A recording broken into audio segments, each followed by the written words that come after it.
Sungguh engkau tahu, tak ada yang tersembunyi,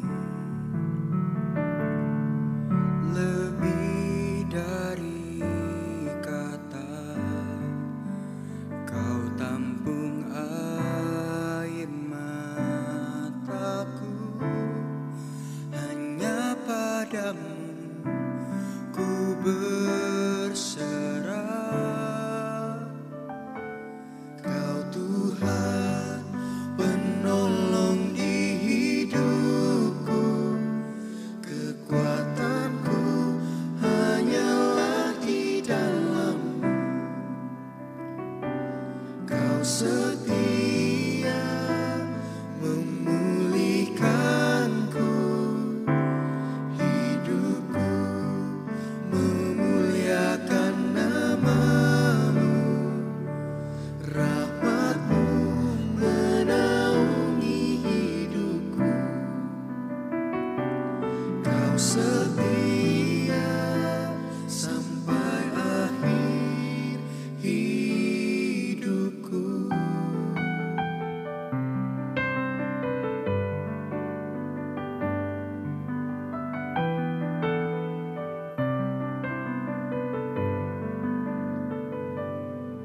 Sungguh engkau tahu, tak ada yang tersembunyi,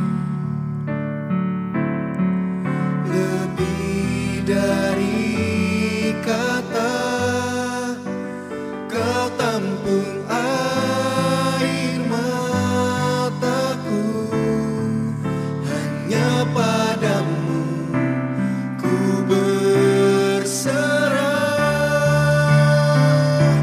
Kau Tuhan penolong di hidupku, kekuatanku hanyalah di dalam-Mu. Kau setia memulihkanku, hidupku memuliakan nama-Mu. Rahmat-Mu menaungi hidupku. Kau setia sampai akhir hidupku.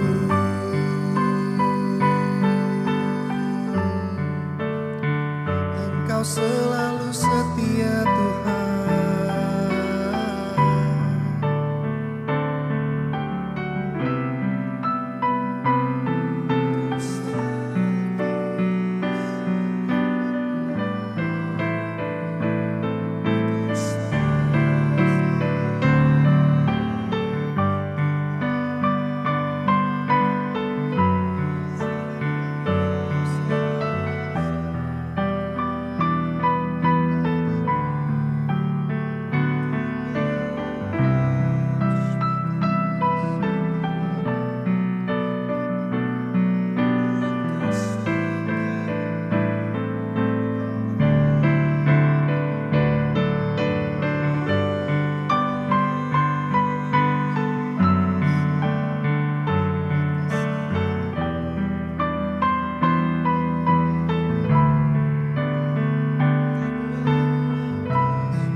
setia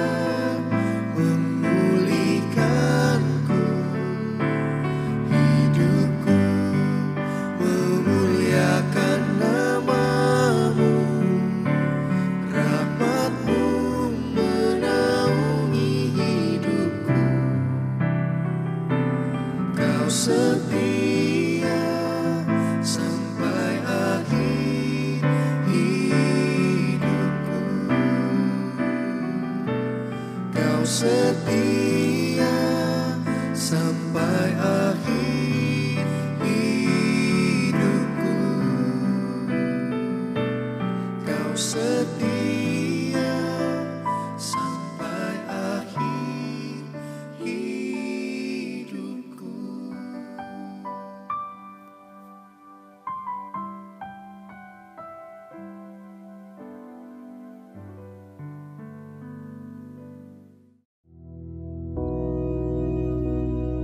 Bapa kami yang di surga, dikuduskanlah namamu, datanglah kerajaan-Mu, jadilah kehendak-Mu di bumi seperti di surga.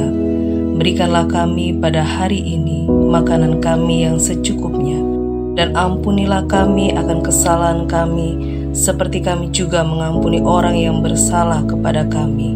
Dan janganlah membawa kami ke dalam pencobaan, tetapi lepaskanlah kami daripada yang jahat.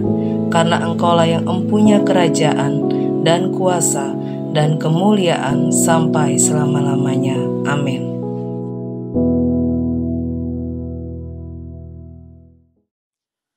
Haleluya, puji nama Tuhan. Selamat pagi. Nah, mari kita merenungkan firman Allah bersama-sama.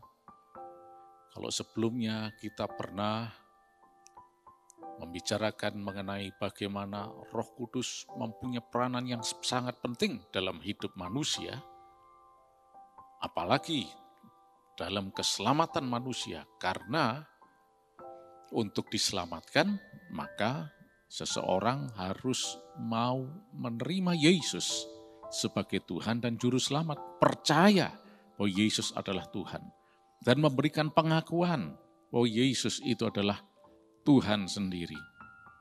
Sebab tanpa mengaku bahwa Yesus adalah Tuhan, maka tidak akan ada anugerah keselamatan. Dan ternyata Roh Kudus yang bekerja, yang menuntun seseorang untuk bisa menerima Yesus sebagai Tuhan dan Juru Selamat. Nah, saat ini kita mungkin bertanya, kenapa sampai Roh Kudus harus ikut berperan serta? Apakah manusia tidak bisa dari dirinya sendiri? Ya, membuatlah dirinya sampai bisa mengakui dan mengucapkan Yesus adalah Tuhan. Percaya bahwa Yesus adalah Tuhan. Nah, ternyata saudara sekalian, di sekeliling kita itu ada roh lain yang jahat. Nah, roh inilah yang berusaha menghambat, menghalangi supaya anugerah keselamatan itu tidak terjadi dalam hidup kita. Malah justru kalau kita telusuri dari sejak awal, roh jahat inilah yang membuat nenek moyang kita yang mula-mula Adam dan Hawa tergelincir jatuh dalam dosa, melanggar perintah Allah. Itu jelas sekali kita baca dalam Kejadian pasal 3. Bagaimana roh jahat, yaitu iblis itu, setan yang membuat manusia binasa. Nah, roh seperti inilah yang terus-menerus berusaha untuk mengacaukan hidup manusia, membingungkan dan sebagainya. Sehingga keselamatan yang sudah di depan mata melalui Yesus sebagai Juru Selamat, percaya bahwa Yesus adalah Tuhan dan Juru Selamat, itu pun dihalangi.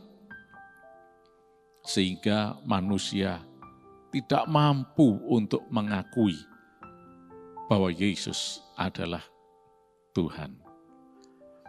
Tetapi seperti dicatat dalam 1 Korintus 12 ayat yang ketiga itu, seseorang akan bisa mengatakan Yesus adalah Tuhan karena memberi kesempatan Roh Kudus untuk bekerja dalam hidupnya.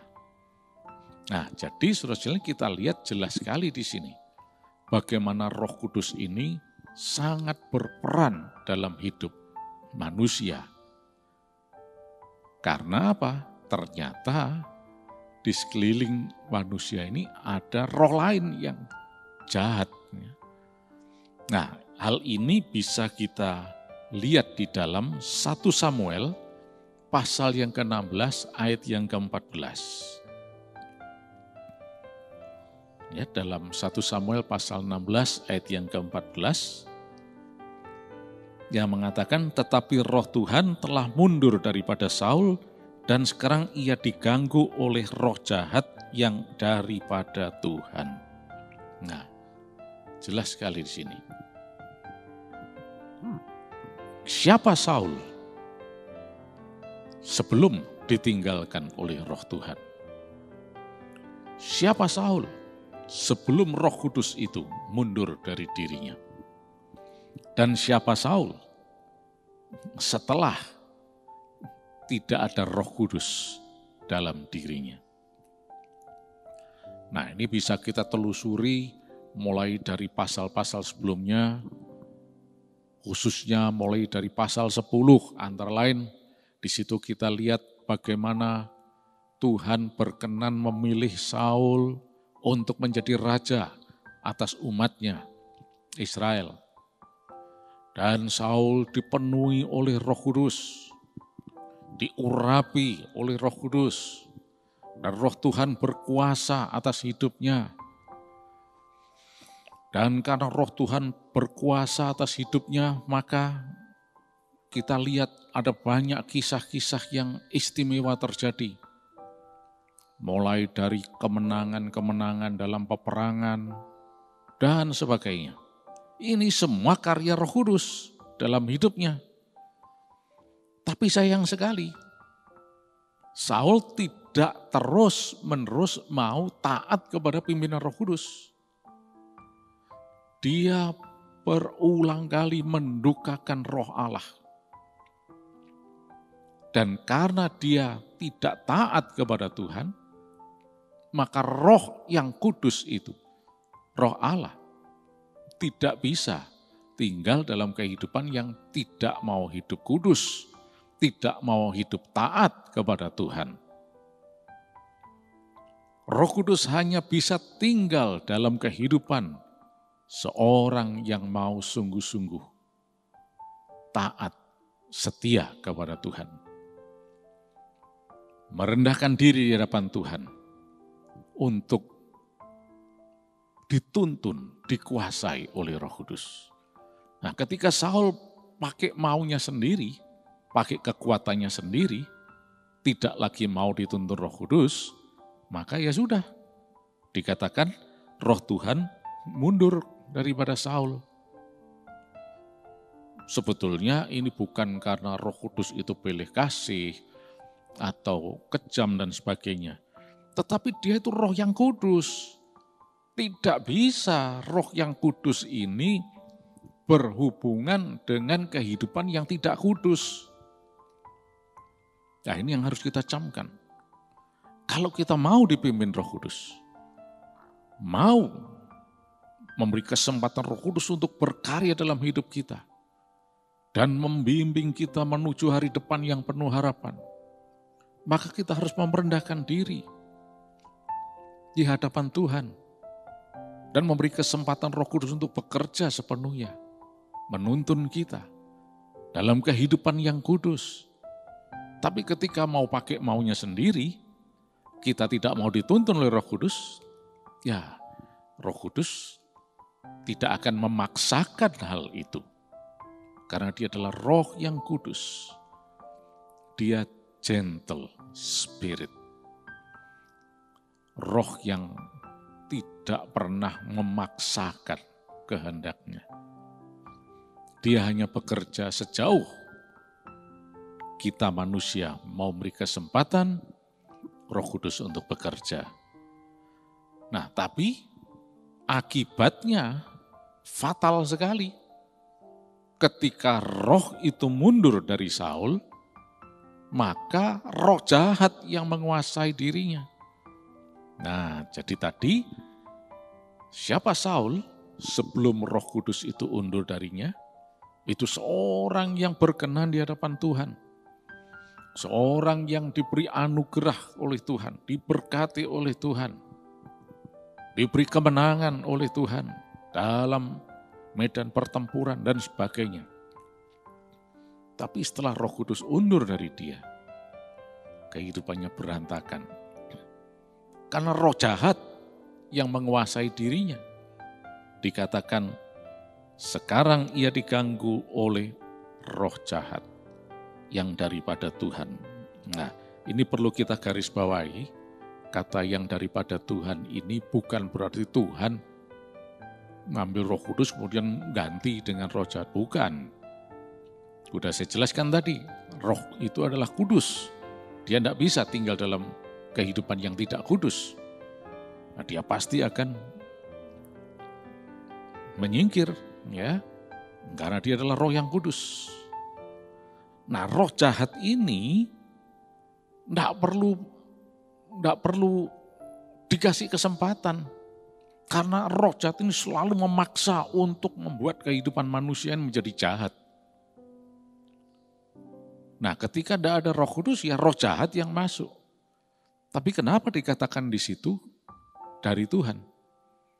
Jadi kalau kita lihat dalam bahasa Asia, Me'eth Adonai, itu satu ungkapan yang menunjukkan bahwa roh jahat ini ada dalam izin Tuhan.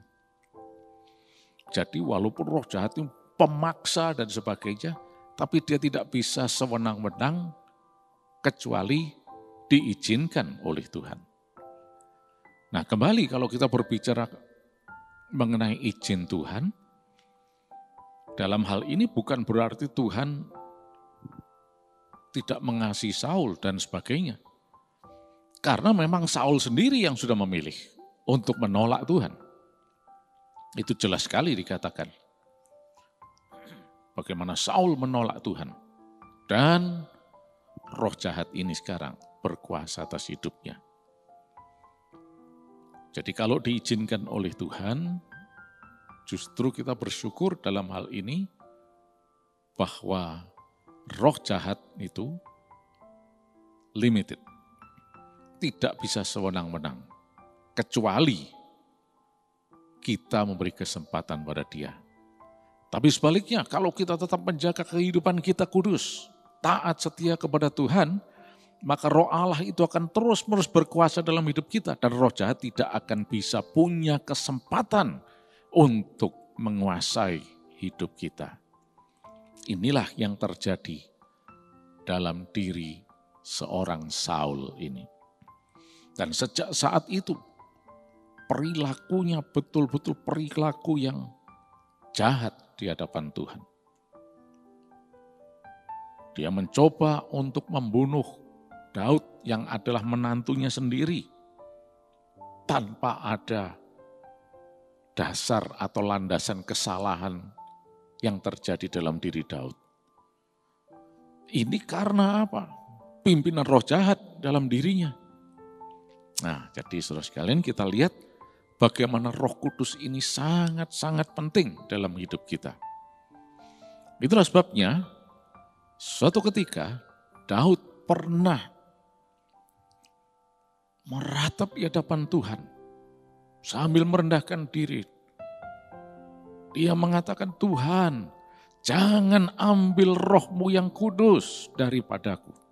Coba, ayo kita lihat itu di dalam Mazmur pasal yang ke-51 ayat 13.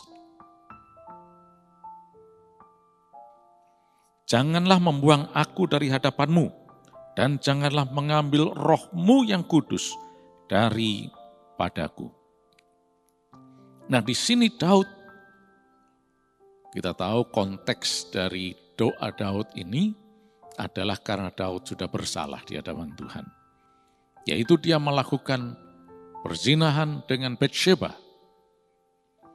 Dan itu merupakan perbuatan yang jahat di hadapan Tuhan.